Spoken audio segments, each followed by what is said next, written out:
Good morning, welcome or welcome back to my channel. Also welcome to a brand new video. আজকে আমাদের স্কুলে বসন্ত উৎসব পালন হবে আর কালকে তো দোল পূর্ণিমা, কালকে ছুটি আছে, কালকে বাড়িতে একটা পুজোর আয়োজন করা হচ্ছে। এনিওয়ে চলো আজকের ব্লগটা কাল থেকে শুরু করছি। আমি হোপ তোমাদের আজকের ব্লগটা দেখতেও বেশ ভালো লাগবে। 6:30 উঠেছি, এখন বাজে 7:05। এতক্ষণ ধরে শুধু আমি ভাবছি কী বানাবো আজকে, কী খেয়ে যাবো। আসলে কালকে ঠিক করে শরীর ঘুমিয়ে পড়েছে, এরকম শরীর প্রচণ্ড খারাপ, রোদ লেগে গেছে, মাথা যন্ত্রণা করছিল, রেস্ট হয়নি। যাই তো সকাল থেকে শুধু ভেবেই যাচ্ছি, কারণ ঘুম থেকে উঠে আমার ব্রেন এরকম সুইচ অফ থাকে, যে ভাবনা চিন্তা করতে পারে না। তো লাস্ট টাইম ফাইনাল করলাম যে স্মুদি বানিয়ে খেয়ে যাই, কারণ হাতে আর সময় নেই, রেডিও হতে হবে। যদিও এটা মার্চ মাসের অর্ধেক বলা চলে, ফাল্গুন সবে শেষ হবে করছে। আর সবার মুখেই যেটা শুনছি, সবারই একটা মাথা যন্ত্রণা করছে কাজ থেকে ফিরে, বা একটা সেই পরিমাণে দেখো তাপপ্রবাহটা সেরকম এখনও নেই, সেই গরমটা এখনও পর্যন্ত যেরকম পড়ে আর কি, অতটা না হলেও গরমটা হুট করে পড়েছে বলেও হতে পারে, কিন্তু সবার দেখছে একটা মাথা যন্ত্রণা করছে, মাথা ভারী হয়ে থাকছে, এই জিনিসটা হচ্ছে। এবং সেটা আমারও বেশ কয়েকটা দিন ধরে চলছে, যবের থেকে ধরো এই গরমটা একটুখানি বেশ ভালো রকম পড়েছে। সেই জন্য একটুখানি টেনশনও হচ্ছে যে বাকি মাসগুলো কি করে কাটাবো, বাকি মাসগুলো কিভাবে স্কুলে যাব। সকালে উঠে আমি একটু গরম জল খেলাম সবার ফার্স্টে, আবার আমি একটুখানি মাথাটাও ছাড়বে। তারপরে আমি এখানে স্মুদি বানাচ্ছি। স্মুদিটা আমি ওটস দিয়ে করে থাকি, দুধ আর জল কোনো দিন দিই, কোনো দিন যদি আমার দুধ খেতে ইচ্ছে করে না তো আমি জল দিয়ে পেস্টটা করি। 2 চামচ ওটস দিই, আর তার মধ্যে 2-4টে কাজু দিই, 2-4টে কিশমিশ, আর ওই একটু মিষ্টি ভাবের জন্য আমি একটু খেজুরও দিই, বীজটাকে ফেলে দিয়ে ওই 2-3টেই দিই। আর টিটু আর আমার দুজনের যখন বানাই, আমি সেই মাপটা বলছি, তখন আমি 4-5টা খেজুর দিই, আর আমার হলে 2-3টে দিই আর কি, চিনি একদমই না। আর সেটাকে একটা কলা দিয়ে ভালো করে আমি একটু পেস্ট করে নিই, ব্যাস আমার স্মুদি রেডি হয়ে যায়। এটা ভীষণ ফুলফিলিং, আমি খেতাম না অনেক দিন ধরে, আমাকে অনেকে বলেছে স্মুদিটা খেয়ে যেতে পারিস, কিংবা স্মুদিটা খেতে পারিস, এটা ওয়েট লসের জন্য খুব ভালো। তাছাড়াও এটা হেলদি খাবার, অনেকক্ষণ পেটে ভরা থাকে, সেই জন্য আমি মাঝে সাঝে এটা খাচ্ছি। রোজ তো ভালো লাগে না, আর মিষ্টির জন্য আমি উপর দিই কখনো মধু একটুখানি ছড়িয়ে নিই। আর এই পুরো জিনিসটা বানাতে মাত্র ওই 5 মিনিট মতন লাগে। তারপরে এটা আমি রেডি হতেই খেয়ে নিই, ব্যাস হয়ে গেল। আচ্ছা, আজকের একটা ঘটনা তোমাদের সাথে আমি শেয়ার করব, খুব ইচ্ছা করছে বলতে, হয়তো ভিডিওটার সাথে এটা খাবে না, তবুও বলছি। জীবনের অনেক ক্ষেত্রে আমাকে অনেকে পাষাণ ভেবেছে, কোনো পরিস্থিতিতে সবাই যখন ভেঙে পড়েছে, কেঁদেছে, আমি দূরে চুপ করে দাঁড়িয়ে থেকেছি, চোখ দিয়ে এক ফোঁটা জলও আমার পড়েনি। এমন পরিস্থিতিতে আমাকে শক্ত মনের কিংবা আমার মন বলে বস্তুটাই নেই, এটা ভেবে নেওয়াটাই হয়তো তাদের জন্য স্বাভাবিক। আমিও কোনোদিন বিশ্বাস করাতে যাইনি আমার শান্ত ভাবের ভিতরেও ঝড় ওঠে, কালবৈশাখী আসে, সেইখানেও ঋতু বদলায়। এমনও হয়েছে কেউ সামনে মুখেই বলেছে, তোর কি কঠিন মন রে, একটু কষ্ট হয় না? শুনেই বুকের ভেতরটা কেমন করে উঠেছিল। সেই দিনও কিন্তু চোখে জল আসেনি, কখনো খুব কষ্টের খবর মন ছোঁয়নি, তখন আবার নিজেকেই নিজের খুব স্বার্থপর মনে হয়েছে।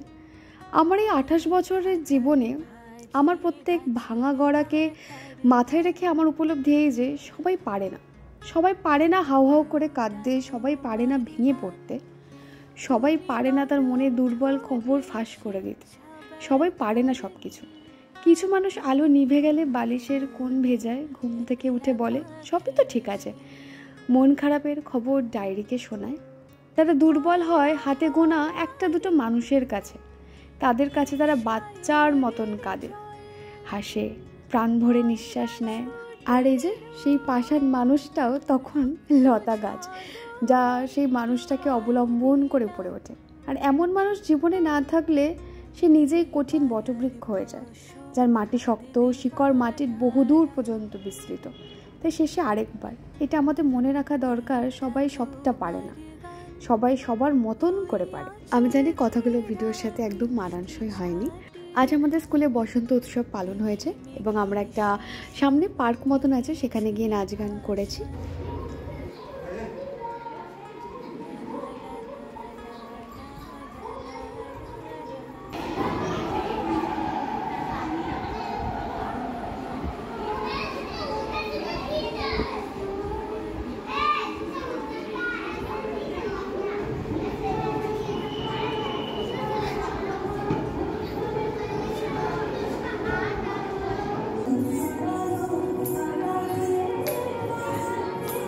আমি অনুষ্ঠানের খুব ছোট ছোট কয়েকটা মুহূর্ত তোমাদের সাথে শেয়ার করলাম, কারণ কপিরাইট চলে আসে আর ভীষণ অসুবিধা হয়। আগের দিনও একটা ভিডিও এসেছে, যাকে ওরা দেখো আমার পায়ে পুরো আবির দিয়ে ভরিয়ে দিয়েছে। আর আমি একদম প্রস্তুত ছিলাম না, আমি ভিডিও করছিলাম, ওরা বড় এসে পা ধরেছে। আমি বলছি আমার সুরসুরি লাগছে, মানে এমনভাবে 6-7 জন মিলে ধরেছে পা। যাক গিয়ে সবাই খুব মজা করেছে, আবির খেলেছে। আমরাও সেদিনকে একদম ছোট হয়ে গিয়েছি, সবাইকে আদর করেছি, আবির মাখিয়েছি। আমরাও আর কি এইসব দিনগুলোতে না, মানে যারা স্কুলে পড়ায় তাদের কিন্তু এই দিনগুলো খুব আনন্দের দিন। একটুখানি বেশি সেজে গুজে যাওয়া যায়, বেশ স্টুডেন্টদেরকে পড়ানোর সেই ব্যাপারটা থাকে না, তো ওরাও বেশ আমাদের সাথে খোলা মনে মেশে। আর দেখো সারা গাল আমার পুরো ভরি দিয়েছে। আমার তো মনে হচ্ছে সব থেকে বেশি আবির মনে আমি মেখেছি আজকে টিটু আমাকে নিতে আসবে, সেই জন্য আমি বাইরে দাঁড়িয়ে একটু অপেক্ষা করছি। সবাই চলে গেছে আর ভীষণ রোদ। লাস্টে আমার মনে হচ্ছিলো যে আমি টোটো করে চলে গেলেই পারতাম, এতটা রোদে আবার বাইকে যেতে হবে। তো তবে আমার না আমাদের স্কুলের সামনেটা খুব ভালো লাগে, এত গাছপালা রয়েছে আর প্রত্যেকের বাড়িতেও না খুব সুন্দর সুন্দর গাছ এখানে।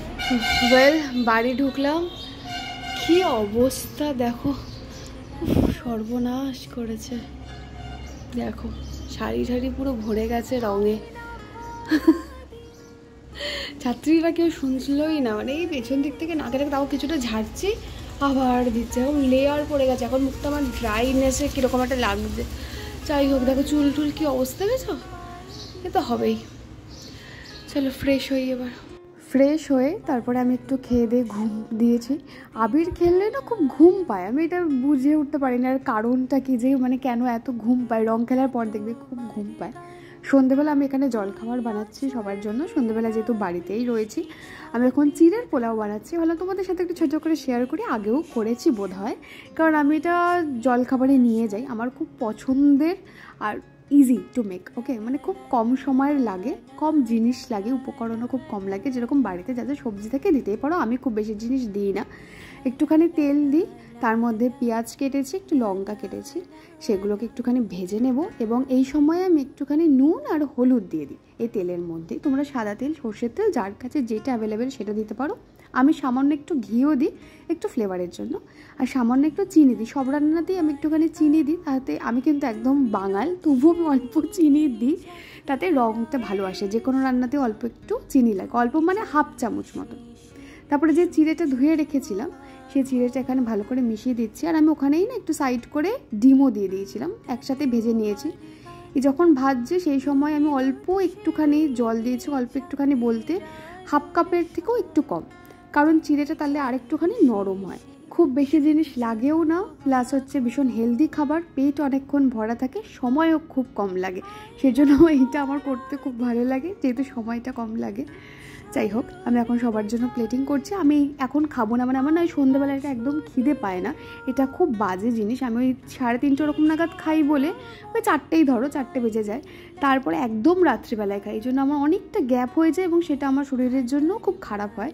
কিন্তু তবুও আমি এটা হ্যাবিটে আনতে পারছি না যে সন্ধ্যাবেলা আমি অল্প বিস্তর কিছু খাবো। সেই জন্য আমি পরে আবার আমার বাটিটা তুলে রেখে আমি একটা ছোটো বাটি বের করলাম, তো ঠিক আছে অল্প একটু তুলে রাখি, যখন একটু পরে খিদে পাবে তখন খাবো। আর বাকি সবার জন্য এখানে আমি বেড়ে রাখলাম। তারপরে জায়গাটা পরিষ্কার করে আর আমি আমার মতন টুকটাক কিছু কাজ করছিলাম। আর কালকে আমাদের বাড়িতে পুজোও রয়েছে, সত্যনারায়ণ পুজো। আজকে ভিডিওটা এইটুকুই রাখছি, তাই কীরকম লাগলো তোমাদের অবশ্যই জানিও। আর যদি এই ধরনের ভিডিও ভালো লেগে থাকে, যদি চ্যানেলে নতুন হয়ে থাকো, তাহলে অবশ্যই চ্যানেলটাকে সাবস্ক্রাইব করো, পাশের বেল আইকনটাকে প্রেস করতে ভুলো না। দেখা হচ্ছে আবার একটা অন্য ভিডিওর সাথে। আমি সাবস্ক্রাইব করতে কোনোদিনই খুব একটা বলি না, আমার আগের ভিডিও যদি দেখো। আজকে ইচ্ছা হলো বলতে বললাম। Till then stay happy, stay blessed, and always stay positive. Bye by.